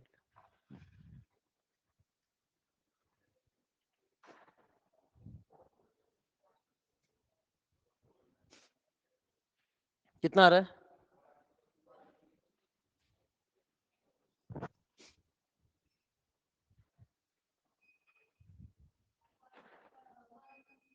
कैसे किया आप लोगों ने बेटा, डी इक्वल टू, बताओ जब सॉल्व करो। कार्बन 3 है तो आपने क्या बोला, 3 प्लस 1 माइनस हाइड्रोजन कितने हैं, 7, हेलोजन कितना है, 1, नाइट्रोजन कितना है, 2। ऑक्सीजन की बात अपन नहीं करेंगे यहाँ पे, ठीक है। डिवाइडेड बाई 2, बताओ कितना आ गया बेटा, this is a 4 minus 8 minus 2 6/2 equal to 3, बोले तो आंसर 1। यानी इस कंपाउंड का अगर स्ट्रक्चर बनाओगे तो उसमें या तो एक पाई बॉन्ड होगा या तो उसमें एक साइकिल होगी। यहां तक बात क्लियर हो रही है कि नहीं हो रही है? चलो साहब, अब हम आपसे कुछ पूछना चाहते हैं, पूरी क्लास जवाब दे। छोटा सा हम कहेंगे, एक टॉपिक हम लोग डिस्कस कर लेते हैं यहीं पे। This is called as general formula. General formula, ठीक है बेटा, समझना। और एक गेम, ए बेटा क्या है, ठीक है, ध्यान समझो। मैं बोलूंगा, एक गेम खेलते हैं थोड़ा सा। जैसे मैं बोलूंगा एल्केन, तो आप जनरल फार्मूला क्या बोलोगे? पक्का? पूरी क्लास की सिंक्रोनाइज आवाज आएगी तो समझूंगा कि क्लास क्या है, पास। अदरवाइज समझूंगा क्लास क्या है, फेल। सिंक्रोनाइज आवाज आनी चाहिए। और एक ट्रेलर करके देख लेते हैं। बताओ बेटा, एल्केन, हर किसी को इन्वॉल्व होना है और आवाज एकदम खतरनाक आनी चाहिए। आज आसपास XYZ बिल्डिंग में पहुंचनी चाहिए। इंस्टीट्यूट भी बोल सकते हो। तो बताओ खुश, तो बताओ एल्केन, ये आवाज की इंटेंसिटी आपको समझ में आ रही है ना? सिंक्रोनाइजेशन आपको समझ में आ रहा है ना? यही लास्ट तक मेंटेन होना चाहिए। एल्केन, एल्कीन, एल्काइन, क्या बात है, तो एकदम। एल्कोहल,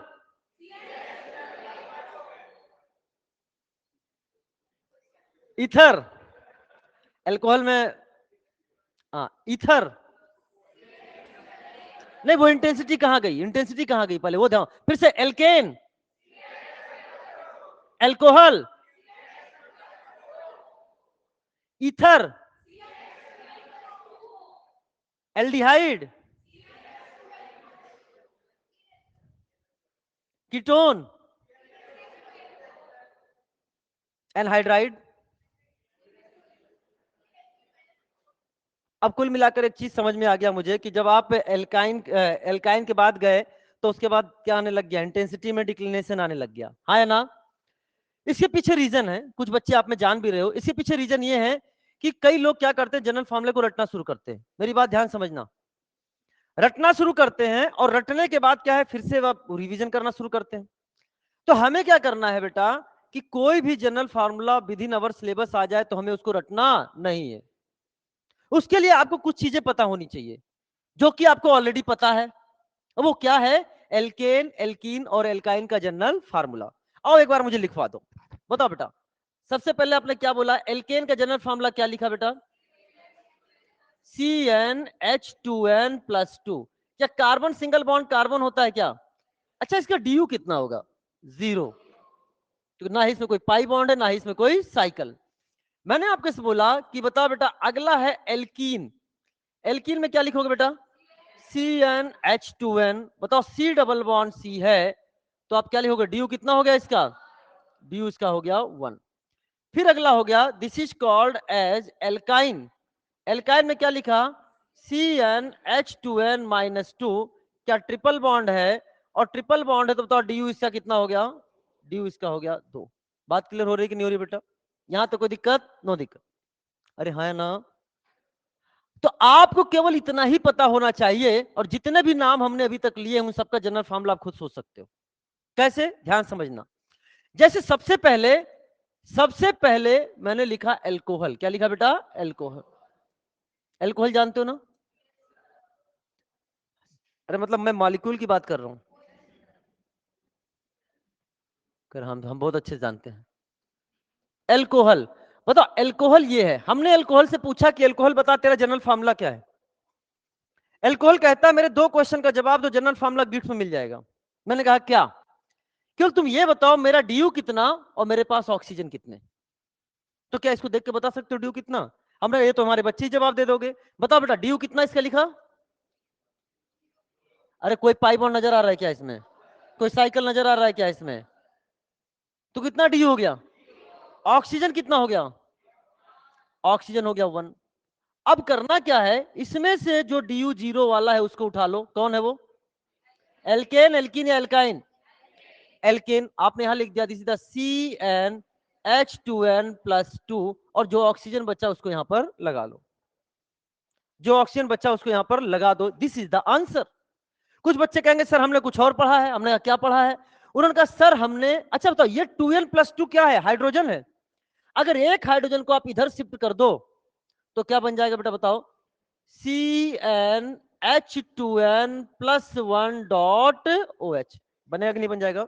.OH बन जाएगा। अब चाहे वो पढ़ो चाहे ये पढ़ो। अब हम जितने भी यहां पर फंक्शनल ग्रुप लिखने वाले हैं उन सारे फंक्शनल ग्रुप का जवाब आपको देना है। मैं किसी का भी जनरल फॉर्मूला का जवाब नहीं दूंगा। अरे तैयार फॉर दैट? चलो बताओ। मैंने लिया नंबर 2 पर ले लिया बेटा ईथर। क्या ले लिया? अच्छा ईथर जानते हो क्या होता है? This is the ether. बताओ ड्यू कितना? सारे बच्चे बताओ ड्यू कितना? ऑक्सीजन कितना? ड्यू 0 से एल्केन, एल्किन या एल्काइन? क्या लिखा? CnH2n+2.O। This is the answer.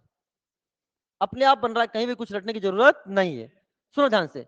Number 3, number 3 हमने ले लिया आपके सामने, दिस इज द एल्डिहाइड। क्या एल्डिहाइड का आपको फंक्शनल ग्रुप पता है? बताओ ड्यू कितना हो गया? DU1 हो गया। ऑक्सीजन कितने हो गए? ऑक्सीजन 1। DU1 से एल्केन, एल्किन या एल्काइन? एल्किन का फॉर्मूला क्या लिखोगे? CnH2n डॉट क्या लगा दिया तुमने? O। चलो साहब, मैंने लिखा नंबर 4, यहां ले लिया कीटोन। क्या कीटोन भी आपको पता है बेटा? क्या ये कीटोन को रिप्रेजेंट करता है? बताओ DU कितना है इसका? DU1 है। और ऑक्सीजन कितना है बेटा? बताओ फॉर्मूला क्या बन जाएगा? CnH2n dot O। Is it clear? चलो साहब आगे ध्यान से सुनना। हमने आपके सामने ले लिया, दैट इज नेक्स्ट है नंबर 5, कार्बोक्सिलिक एसिड। क्या ले लिया बेटा? क्या? Carboxylic acid. बताओ क्या होता है कार्बोक्सिलिक एसिड? COOH। बताओ DU कितना है इसका? ऑक्सीजन कितने हैं? बताओ फार्मूला बता सकते हो? CnH2n dot O2। ठीक है। मैंने लिया नंबर 6, आपके सामने ले लिया कार्बोक्सिलिक एस्टर। यहां ले लिया, that is called as carboxylic ester. क्या है बेटा कार्बोक्सिलिक एसिड? क्या COOR है कि नहीं बेटा? बताओ DU कितना है यहाँ पे? ऑक्सीजन कितने हैं यहाँ पे? बताओ कितने हैं? 2। तो बताओ फार्मूला क्या बन जाएगा? CnH2n dot O2। यहां तो कोई डाउट कि नो डाउट? बोलो ना। चलो अगले क्वेश्चन समझना। मैंने आपके सामने ले लिया, दैट इज कार्बोक्सिलिक एनहाइड्राइड। सुना बेटा? Carboxylic anhydride. क्या आप कार्बोक्सिलिक एनहाइड्राइड जानते हो? COOCOR। बताओ बेटा ध्यान से। बताओ DU कितना है? अच्छा एक मिनट, इसका खुद से सोचो। हाँ हाँ खुद से सोचो। मैं रेडी बोलूंगा तो सब लोग एक साथ जवाब देना। इसका आंसर आप खुद बताना है।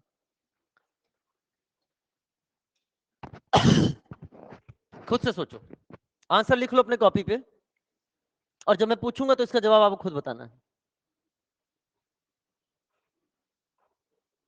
कितने लोग का आंसर आ गया? गुड।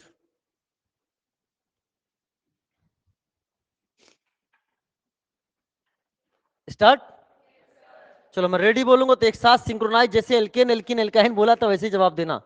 चलो 1, अरे वो रेडी बोलने पे रे। 1 2 3 रेडी। देखो कितना आसान से जवाब दे दिया आपने।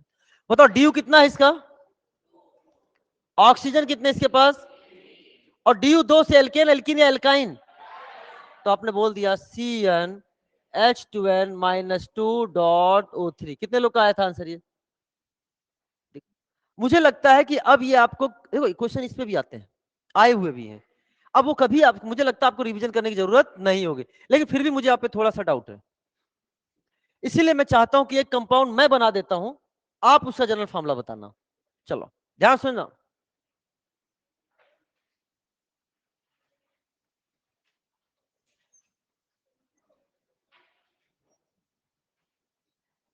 चलो हाँ हाँ, एक साथ रेडी बोलूंगा तो जवाब देना है, रेडी पे जवाब देना है फाइनल।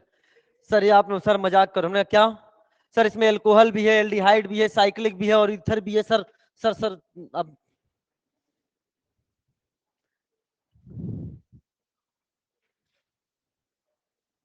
कितने लोग का आ गया जवाब? अरे वाह। थोड़ी देर पहले क्या थे, थोड़ी देर पहले बाद क्या हो गया? क्या से क्या हो गया? देखते देखते देखो। तो बताओ रेडी बोलूंगा तो जवाब देना सब लोग सिंक्रोनाइज होके। 1 2 3 रेडी। एक जोरदार ताली अपने लिए बजा लो यार। तो यहां पर आपने देखा कि इस मॉलिक्यूल का डी कितना आया?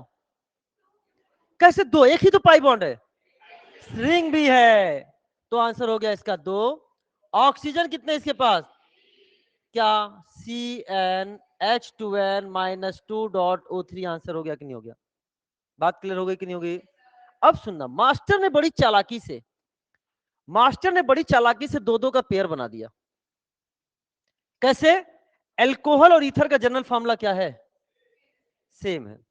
एल्कोहल ईथर का जनरल फार्मूला क्या है? सेम। यहां देखो बेटा, एल्डिहाइड एंड कीटोन का जनरल फार्मूला क्या है?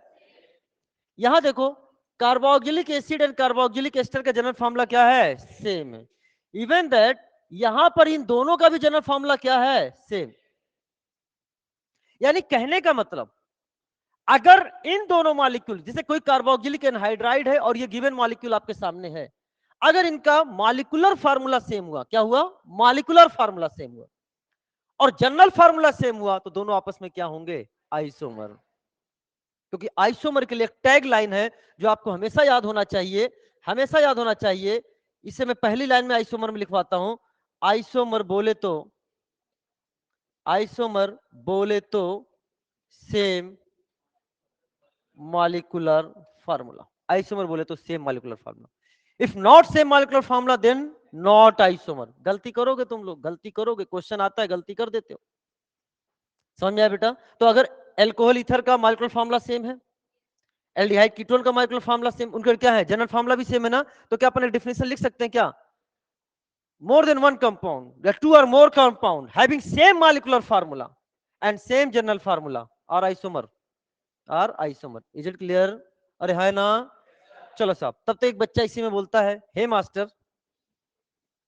हमने कहा बोलो। तू तो बड़ा चालाक निकला, अपने को बड़ा चालाक समझता है। मैंने कहा इसमें समझना क्या है, ऑलरेडी है। तूने जितने भी एग्जाम्पल दिए सब मैक्सिमम 2 DU वाले दिए, जितने भी एग्जाम्पल दिए तूने मैक्सिमम 2 DU वाले दिए। बढ़िया चालाकी से तूने इतने सारे एग्जाम्पल लिख दिए। ये बता, अगर DU की वैल्यू 2 से ज्यादा आ जाए तो क्या करोगे? 2 से ज्यादा आ जाए तो क्या करोगे? हमने कहा तुमने मास्टर को चैलेंज किया है तो तुमको हम एक मास्टर फार्मूला देते हैं, बहुत ध्यान समझना। तो आपके सामने हम लिखते हैं एक मास्टर फार्मूला, बहुत ध्यान समझना, मास्टर फार्मूला। ये फार्मूला क्या है? This is the CnH2n+2 +2 -2x.OY। ध्यान समझना, CnH2n -2x, CnH2n+2 -2x.OY। जहां x रिप्रेजेंट करता है किसको बेटा? x रिप्रेजेंट करेगा किसको? DU को। That is number of pi bond plus number of ring को। एंड y रिप्रेजेंट करेगा किसको बेटा? बोलो, नंबर ऑफ ऑक्सीजन को। बहुत ध्यान समझना, 2 स्लाइड में खत्म करेंगे इसको हम। जैसे फॉर एग्जांपल, आप ही के सिलेबस के पूछता हूं मैं, आप क्वेश्चन बहुत बार आपके सामने आ चुका है कि हमारे पास एक कंपाउंड है, क्या? This is called as alkenyne. क्या है? Alkenyne. हम आपसे यह जानना चाहते हैं कि एल्क इनाइन का जनरल फार्मूला क्या होगा? एल्क इनाइन का जनरल फार्मूला क्या होगा? तो आओ समय को इधर देखो। अच्छा, एल्क इनाइन देख के आपको क्या समझ में आ रहा है? इसमें इन और आइन से बना है कि नहीं बना बेटा? Very good, very good. एक डबल बॉन्ड है और एक ट्रिपल बॉन्ड है। बात क्लियर हो गया कि नहीं हो गया? यानी कहने का मतलब, हमने बना लिया, ए डबल बॉन्ड बना लिया और यहां पर बना लिया एक ट्रिपल बॉन्ड बना लिया। Is it clear? कोई डाउट? डाउट होना चाहिए। बीच वाले कार्बन की वैलेंसी कितनी हो गई? मत बना देना, नोबेल प्राइज मिल जाएगा तुमको। समझ में आया बेटा? यानी इस, अरे बेटा, एक तीर से 2 निशाने कर रहा हूं मैं। पहली बात, अगर मैंने क्वेश्चन पूछा minimum number of carbon required to form alkenyne, 3 नहीं हो सकता, 3 नहीं हो सकता। तो क्या अगर हम एक बढ़ाएंगे तो बेटा यही बन जाएगा कि नहीं बन जाएगा? तो एक क्वेश्चन तो ये बन गया। Minimum number of carbon required कितने हैं? 4। हमने पूछा है जनरल फार्मूला, तो बताओ x की वैल्यू कितनी होगी? x equal to D U है, अरे बोलो, x is equal to D U है, और डी की वैल्यू कितनी होगी आपके सामने? 3। यहां तो कोई डाउट? No doubt. लिख दो उसमें बेटा, क्या लिखोगे? CnH2n, बोलो बेटा, +2 -6, और ऑक्सीजन को हटा दो, ऑक्सीजन तो है ही नहीं, तो आंसर क्या बन के आ गया? CnH2n -4, CnH2n -4। क्या मेरी बात क्लियर हो रही है कि नहीं हो रही बेटा? अब हम आपके सामने बात करने जा रहे हैं, अगर हमारे सामने नाइट्रोजन आ जाए या हमारे सामने हेलोजन आ जाए तब आप क्या करोगे? ठीक है, तो ध्यान सुनना बेटा। For nitrogen add 1 and for halogen subtract 1। For nitrogen, अरे बेटा समझ में आ रहा है कि नहीं आ रहा है? अच्छा, नोट्स आप तक कैसे पहुंचेंगे? कैसे पहुंचेंगे बताओ? 1 मिनट में आया, 1 मिनट आया। यही तो दिन भर करते हो WhatsApp.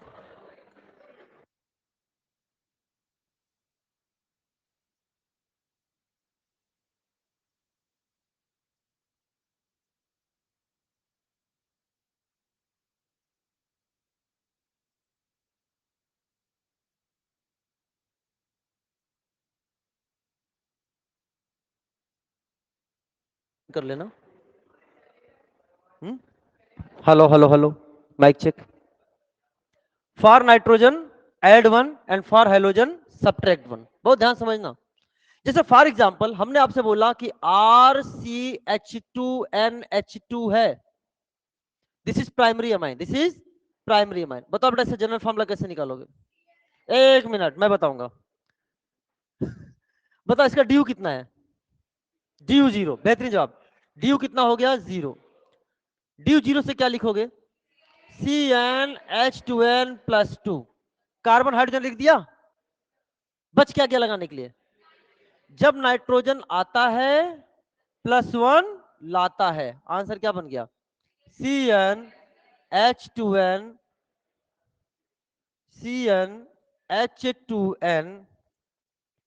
+3n। Is it clear? चलो अगला क्वेश्चन जवाब बताइए। मैंने ले दिया RCH2X, ले लिया, हेलोजन आया बेटा। बताओ ड्यू कितना है इसका? ड्यू 0 से क्या लिखोगे? CnH2n+2। बच क्या गया लिखने के लिए? नहीं अभी हेलोजन भी तो लिखोगे ना, हेलोजन। और जब हेलोजन आता है -1 लाता है, क्या बन गया? CnH2n+1.x। बना कि नहीं बना बेटा? 2 क्वेश्चन का जवाब दो, टॉपिक क्लोज करते हैं। बहुत ध्यान समझना। बताओ बेटा, RCONH2, this is the 1 degree amide. बताओ बेटा ड्यू कितना है? ऑक्सीजन की, अच्छा ड्यू 1 है ना, ड्यू 1 से क्या लिखोगे? CnH2n। क्या कार्बन हाइड्रोजन लिख चुके हो? क्या क्या बच गया? Nitrogen and oxygen. ऑक्सीजन से ना आपको दिक्कत ना मुझको दिक्कत, तो हमने लिख दिया बेटा यहाँ N और यहाँ लिख दिया O। जब नाइट्रोजन आएगा क्या बन गया? CnH2n+1.NO। चलो साहब, last, that is RCOX, this is called as acid halide. क्या कहलाता बेटा? Acid halide. बताओ ड्यू कितना है इसका? क्या लिखोगे आप? CnH2n। बताओ क्या बच गया? X और O। जब हेलोजन आएगा -1 लाएगा, क्या बन गया? CnH2n-1.XO।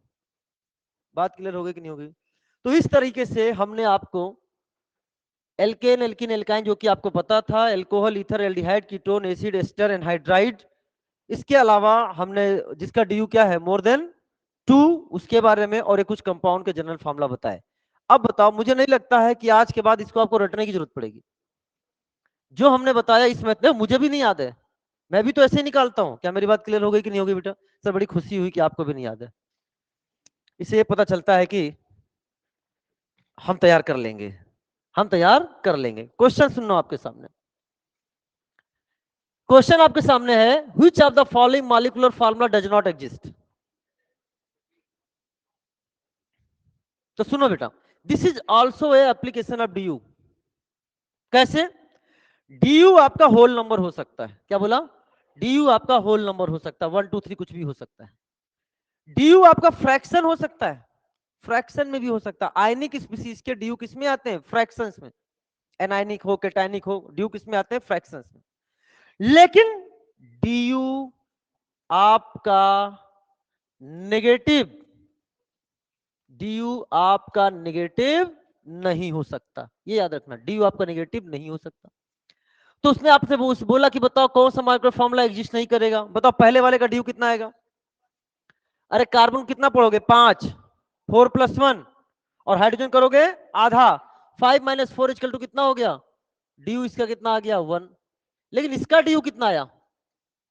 5 - 6, अरे सी प्लस कितना हो गया? -1।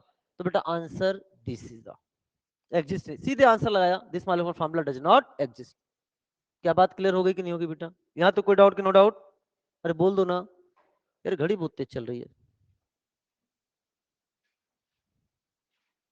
अच्छा कुछ चीजें थी, शायद आप इन सब के बारे में चीज जानते हो कि नहीं? ईमानदारी से हाथ उठाओ कौन नहीं जानता है। ये सब फ्यूचर में यूज होने वाला है, इसलिए मैं बता रहा हूँ बेटा। SN1 SN2 आएगा, वहां पे इससे चर्चा करेगी, वहां न्यू पेंटाइल यूज करेंगे, टर्सरी ब्यूटाइल यूज करेंगे, सेकेंडरी ब्यूटाइल यूज करेंगे। पता है सबको? कितने लोगों को पता है? नहीं पता है? 2-3 मिनट का ग्लिम्स ले लेते हैं। कोई मुझे विश्वास नहीं आप पे। नहीं नहीं कोई विश्वास नहीं, वापस इस पे आ जाएंगे। बस मैं बोलूंगा आपको सुनना है। नॉर्मल क्या होता है? अनब्रांच्ड, वो स्ट्रेट। समझ में आया बेटा? अनब्रांच स्टेट, इसे क्या बोलते हैं? नॉर्मल। Iso, CH3, CH3। अगर ये स्केलेटन कहीं पाया जाता है तो उसे क्या बोलते हैं बेटा? This is called as iso. अपन ये बोल सकते हैं कि सेकंड कार्बन पर मिथाइल ग्रुप जुड़ा हुआ है। ध्यान सुना, इसे क्या बोलते हैं? आइसो। बच्चे गलती करते हैं अभी, आइसो में और सेकेंडरी में गलती करेंगे, इसे बोलते हैं हम लोग आइसो। अच्छा नियो क्या होता है बेटा बताओ? नियो के लिए CH3, CH3, CH3, ये किसको रिप्रेजेंट कर रहा है बेटा? बात क्लियर हो गई कि नहीं होगी? ये किसको रिप्रेजेंट कर रहा है? नियो को। बोलो है ना? कितने लोग समझ में आ गया? -1। ये नियो नहीं है, दिस इज नॉट नियो, इसलिए मुझे डर लगा था, मेरा लपडप बढ़ गया था। You know lub dub? हाँ ठीक। हाँ ये कितने डिग्री का होना चाहिए? 4 डिग्री का होना चाहिए। ये कार्बन कितने डिग्री का होना चाहिए? 4 डिग्री। और 4 डिग्री होने के लिए बताओ क्या यहाँ पे भी कार्बन होना जरूरी है कि नहीं जरूरी है? क्या मेरी बात क्लियर हो गई कि नहीं होगी? तो बताओ मेरा क्वेश्चन है, नियो को रिप्रेजेंट करने के लिए मिनिमम कार्बन की रिक्वायरमेंट कितनी है? 5। पान खाया किसी ने? कितने लोग खाए? ईमानदारी से हाथ उठाओ। अरे वाह, तो ऐसे हाथ उठाना। पढ़ाई किया है? नुकसानदायक चीज नहीं है। दिस इज कॉल्ड पान। एन का मतलब क्या है? नियो। क्या हो गया? नियो। और इसका मतलब क्या हो गया? 5। मतलब नियो के लिए मिनिमम रिक्वायरमेंट कितनी चाहिए? 5 कार्बन। समझ में आ रहा है कि नहीं बेटा? कितनी चाहिए? 5 कार्बन। अब सुना मेरी बात ध्यान से, अगर आपका आइसो नहीं, अच्छा अच्छा ये कितने डिग्री का है बेटा? 2 डिग्री का। कितने डिग्री का है? 2 डिग्री का। बहुत ध्यान समझना, अगर आइसो नहीं है तब हम लोग डिग्री पे जाएंगे। क्या बोला? आइसो नहीं है तो किस पे जाओगे? डिग्री पे जाओगे। और नियो नहीं है तो फिर किस पे जाओगे? डिग्री पे जाओगे। किस पे जाओगे? डिग्री। पहले हमें चेक क्या करना है? आइसो। आइसो नहीं तो क्या होगा? डिग्री। पहले चेक क्या करना है? नियो। नहीं होगा तो क्या होगा? डिग्री। Is it clear? अब ध्यान समझना मेरी बात। जैसे फॉर एग्जांपल, क्या ये आइसो नजर आ गया कि नहीं नजर आ गया? बोलो बोलो, क्या ये ग्रुप नजर आया बेटा? एनसीईआरटी से कॉपी किया है मैंने ये? क्या ये आइसो नजर आ रहा है कि नहीं आ रहा बेटा? This is the iso. अच्छा, ये भी बच्चा कहेगा सर ये आइसो है। नहीं, ये आइसो नहीं है। आइसो होने के लिए क्या बोला मैंने, कितने मिथाइल होने चाहिए? 2 मिथाइल होने चाहिए। यहाँ 2 मिथाइल है कि नहीं? अरे बेटा इथाइल है बेटा, क्या है ये? इथाइल। बोलो ना। तो अगर ये इथाइल है तो अब आइसो तो नहीं है, तो हम किस पे जाएंगे? तब डिग्री जाएंगे। कितने डिग्री है कार्बन है जहां से वैलेंसी फ्री है? तो आंसर क्या हो जाएगा? Secondary butyl. बोलो है ना। यहां पे क्या आपको नजर आ गया? This is called iso. This is called iso. Is it clear? ये वाला दिख गया ना, आइसो। अच्छा, अब मेरा कितना प्यारा क्वेश्चन बनाने जा रहा हूं। आइसो प्रोपाइल कितने डिग्री का है? क्या बेहतरीन क्वेश्चन बन गया। आइसो प्रोपाइल कितने डिग्री का है? लेकिन आइसो ब्यूटाइल कितने डिग्री का है? 1 डिग्री। जहां से रेडिकल फ्री है, देखना बेटा। क्वेश्चन बन गया आपके सामने। क्वेश्चन पूछा कि आइसोप्रोपाइल में जहां से वैलेंसी फ्री है उस कार्बन को ध्यान से देखना, कितने डिग्री का कार्बन है? अरे यार आइसोप्रोपाइल में बात कर रहा हूं। अरे बच्चे ये देखना बेटा, ये दो तरफ से तो कितने डिग्री का है? ये 2 डिग्री। लेकिन यहां पे देखना आइसोब्यूटाइल में जहां से वैलेंसी फ्री हो कितने डिग्री का है? 1 डिग्री। समझ में आ रहा है कि नहीं आ रहा बेटा? इसलिए क्या सारे आइसो 2 डिग्री होते हैं या 1 डिग्री होते हैं? अरे बोलो। ये कितना है? 1 डिग्री। ये कितना है? 1 डिग्री। 1 डिग्री होते हैं, लेकिन isopropyl example of 2 degree. Clear हो रहा है कि नहीं हो रहा है? यहां ध्यान समझना। ये क्या क्या हो गया? क्या ये नियो है? कैसे पता चला कितने कार्बन है? 5। ये आपका नियो है। ये रिप्रेजेंट कर रहा है नियो को। 5 कार्बन है इसके पास। लेकिन क्या ये नियो होगा? हमने पहले इसमें नियो ही देखा, लेकिन नियो नहीं मिला, तो हम किस पे चले गए? तब डिग्री पे गए। याद रखना बेटा। नियो, यहां नियो मिल गया, यहां नियो मिल गया, नियो लिख के आगे बढ़ जाओ। यहां नियो मिला, क्यों नहीं मिला? क्योंकि नियो मिलने के लिए यहां पे क्या होना पड़ेगा? एक कार्बन होना पड़ेगा। Is it clear? तब हम किस पे जाएंगे? डिग्री पे जाएंगे। समझ में आया? तो आइसो और सेकेंडरी, नियो और टर्सरी में डिफरेंस समझ में आ रहा है कि नहीं आ रहा आपको? बोलो है ना। ये चीजें मुझे इसलिए बता रहा हूं क्योंकि मैं वही पहले क्लास में डिस्कस कर रहा हूं जिसका मुझे आगे के चैप्टर्स में यूज पड़ेगा, तब मैं वहां पे आपको बताने नहीं जाऊंगा। बात क्लियर हो रही है कि नहीं? चलो सब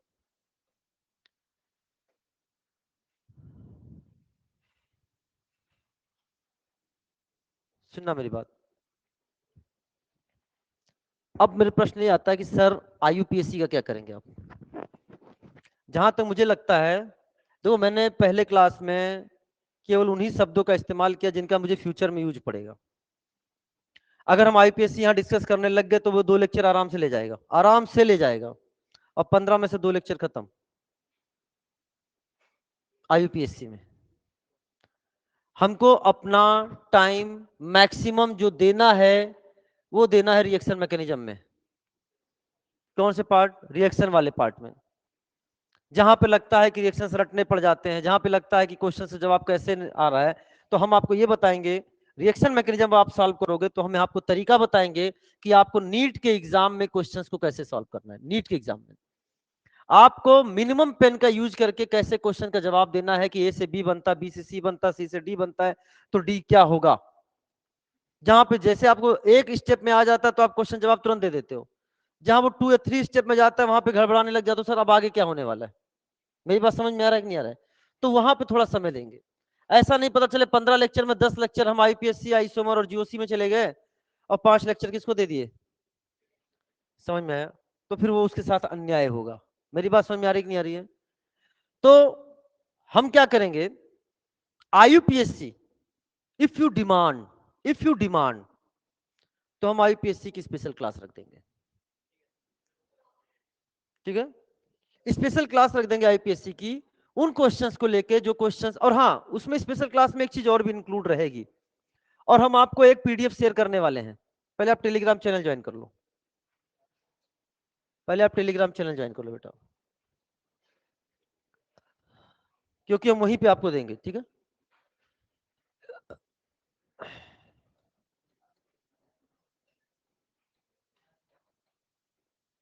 बिना स्पेस के एसिड सर 1, बिना स्पेस के एसिड सर, इतना लिखो इतने में ही आ जाएगा। एसिड सर 1 लिखोगे तो केमिस्ट्री सिंप्लीफाइड, चैनल का नाम है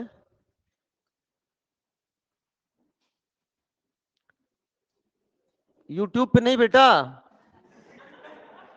यूट्यूब पे भी एसिड सर डाल दोगे तो आ जाऊंगा, ऐसी बात नहीं है। Chemistry simplified by Unacademy, YouTube पे खाली एसिड सर डाल दो, एक्स इंस्टीट्यूट का नाम लिख देता आगे, Unacademy, this is the channel का नाम है, chemistry simplified by Unacademy. इसको आप लोग ज्वाइन करिएगा, मैं इस पे शेयर कर दूंगा पूरा 11th की एनसीईआरटी, पूरी 12th की एनसीईआरटी का नेमिंग का पीडीएफ हमने एक जगह कर रखा है, नेमिंग का, कॉमन नेम, आईपीएससी नेम सब एक साथ है, वो आपको जरूर पढ़ना है। कुछ और भी आगे जब हम लोग रिएक्शन मैकेनिज्म पढ़ाएंगे, जैसे 2 कॉमन नेम बहुत ही मुझे लगता है कि शायद नीट में आने वाला है, क्योंकि जेई मेंस कई बार पूछ चुका है। मेसिटाइल ऑक्साइड, छत पर लिख लो, बाद में डिस्कस करेंगे। मेसिटाइल ऑक्साइड, कितने लोग जानते हैं मेसिटाइल ऑक्साइड? कितने लोग जानते हैं उसका स्ट्रक्चर क्या होता है? स्ट्रक्चर कितने रिंग होते हैं बेंजीन रिंग? अच्छा नहीं होते, ठीक है, good good good good good good, समझ में आया? 2-3 लोग, 2-3 लोगों ने जवाब दिया, इसके अलावा ने जवाब नहीं दिया, और ये जेई मेंस में कई बार आ चुका है और अपने एनसीईआरटी में कोटेड है, अपने एनसीईआरटी एग्जाम्पलर में भी दे रखा है। तो इस चीज का ध्यान रखना। मेसिटाइल ऑक्साइड हो गया, बेंजल एसिटोफिनॉन हो गया, ये कुछ ऐसी चीजें हैं जो भी हम आपसे डिस्कस करेंगे समय आने पर। कर देंगे जरूर, तो ये आप ज्वाइन कर लीजिए, ठीक है? आप नंबर नोट कर ले मेरा,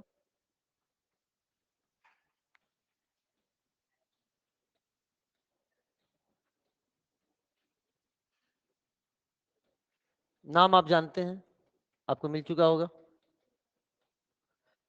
वैसे नाम तो अजीत चंद्र द्विवेदी है, बट आप लोगों ने नाम ही दे दिया है, ठीक है?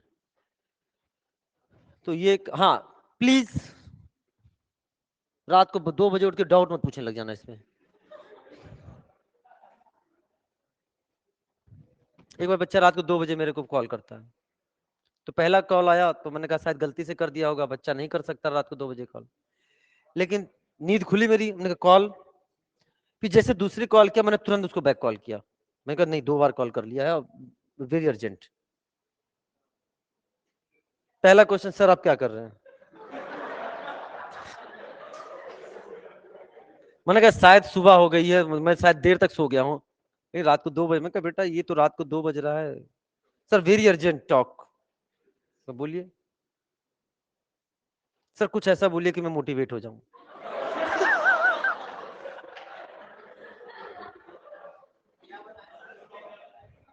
ठीक है, मतलब हाँ प्लीज आगे बढ़े। चलो आगे बढ़ते हैं, बच्चे हैं मन के सच्चे हैं।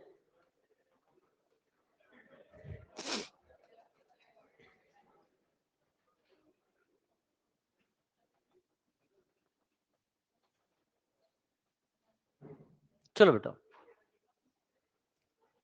तो इसीलिए हमने अभी इस क्लास में आपसे केवल उन चीजों को डिस्कस किया जो चीजें हमको लगता है कि फ्यूचर में यूज होने वाली हैं। अभी एक चीज और रह जाता है जो कि हम यहाँ पे डिस्कस करेंगे, वो question practice part of structural isomer में यूज होगा। कितने अल्कोहल, कितने ईथर, कितने एल्डिहाइड, कितने कीटोन।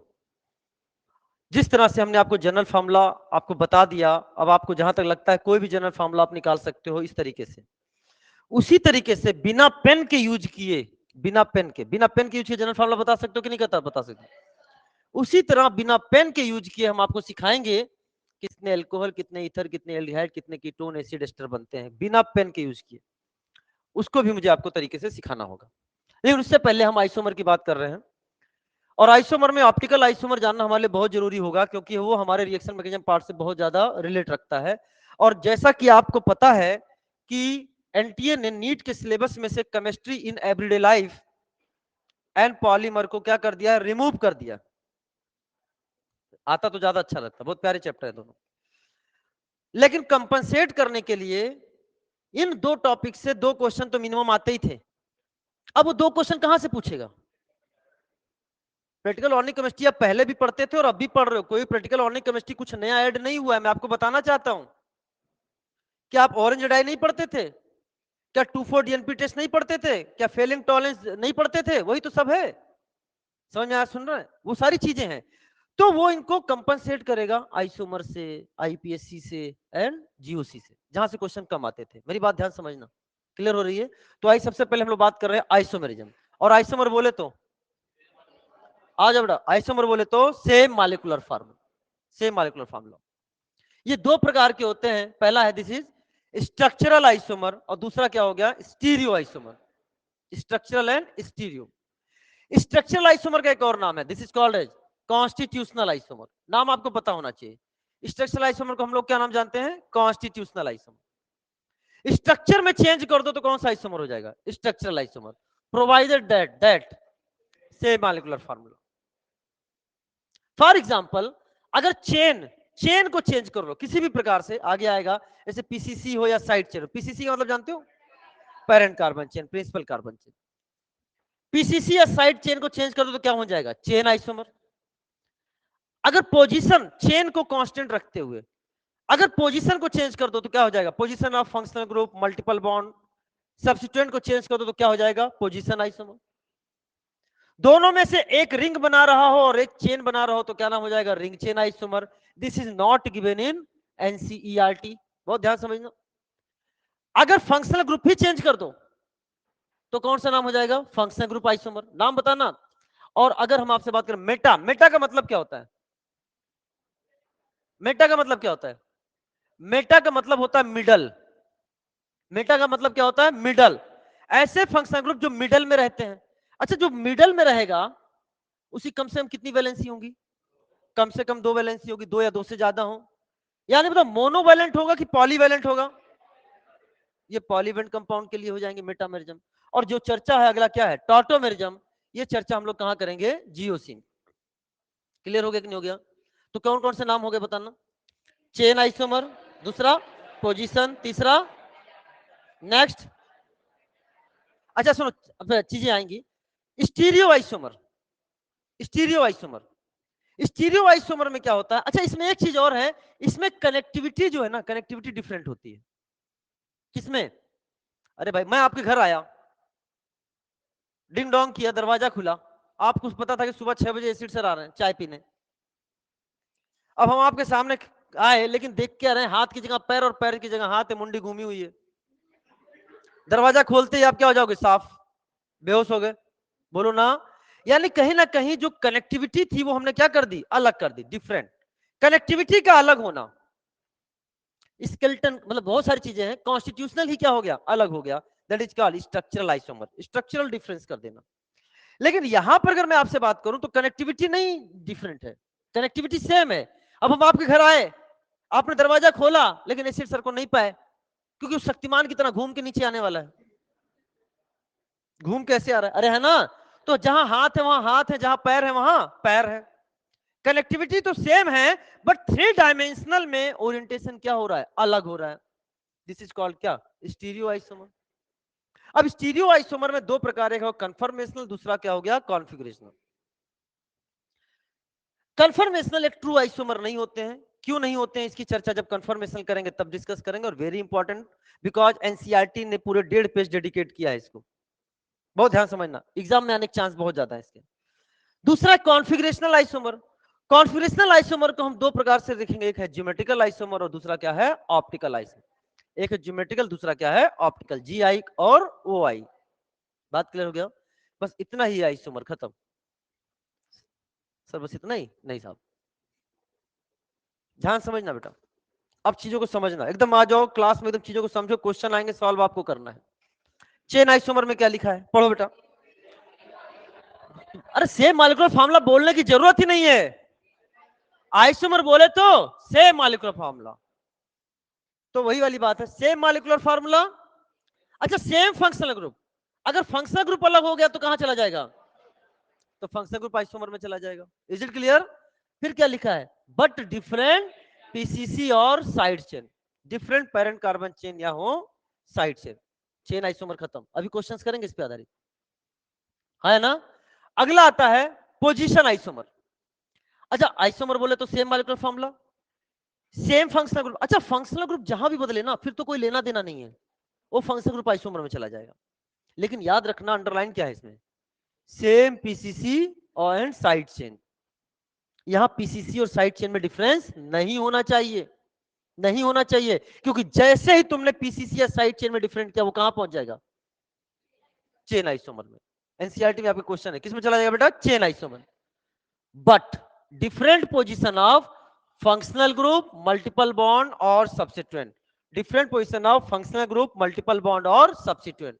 ये बात क्लियर हो रही कि नहीं हो रही बेटा, अब समझना ध्यान से।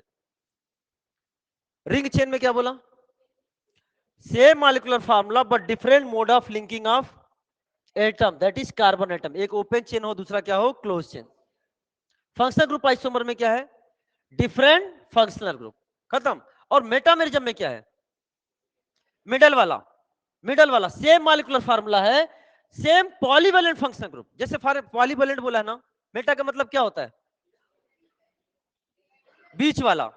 अच्छा बताओ, मैं फंक्शनल ग्रुप बोल रहा हूं, बताओ कौन से मेटामर शो करेंगे, कौन नहीं करेंगे, एल्कोहल करेगा, जब आप क्वेश्चन आया हो एल्कोहल करेगा, ether, very good, aldehyde, ketone, carboxylic acid, carboxylic ester करेगा, कार्बोक्सिलिक एस्टर करेगा, बोलो, कार्बोक्सिलिक एनहाइड्राइड, बोलो है ना, 1 डिग्री अमाइड,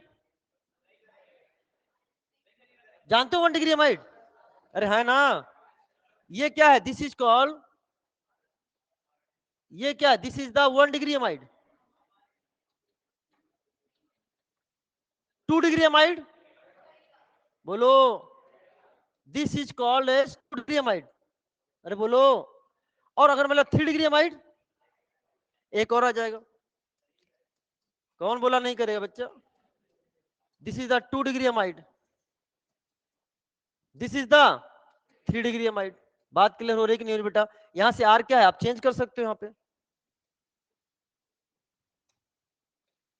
ये हमने क्या क्या आपको समझ में आ रहा है बेटा, बोलो। ये आपको कैसा है, this is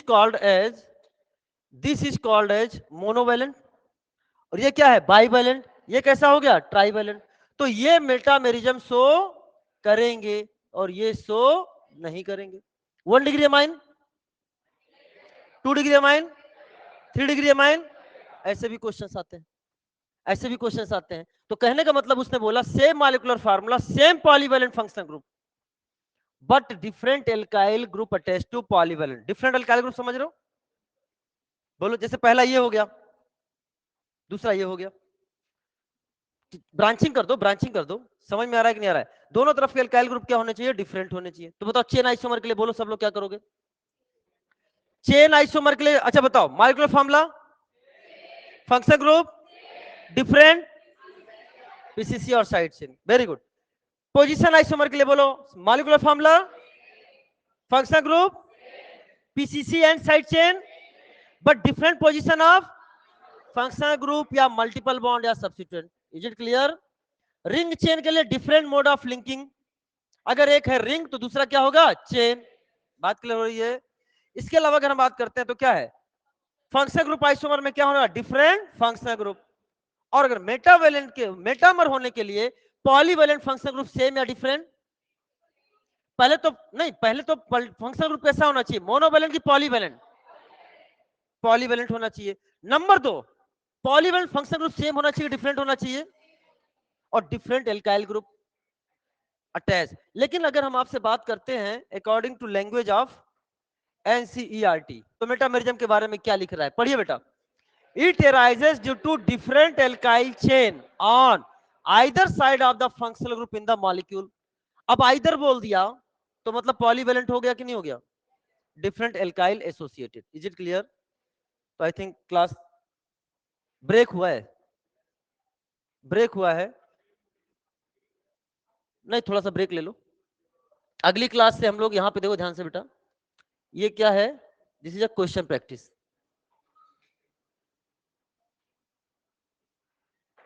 question practice start हो जाएगा अगली क्लास से, ठीक है बेटा। चलो, wish you all the best, मस्त रहिए, जबरदस्त रहिए, पढ़ाई हमेशा व्यस्त रहिए। मिलते हैं नेक्स्ट क्लास में, 10 मिनट बाद अगली क्लास, 10 मिनट बाद फिर यही क्लास ऑर्गेनिक की कंटिन्यू होगी, ठीक है।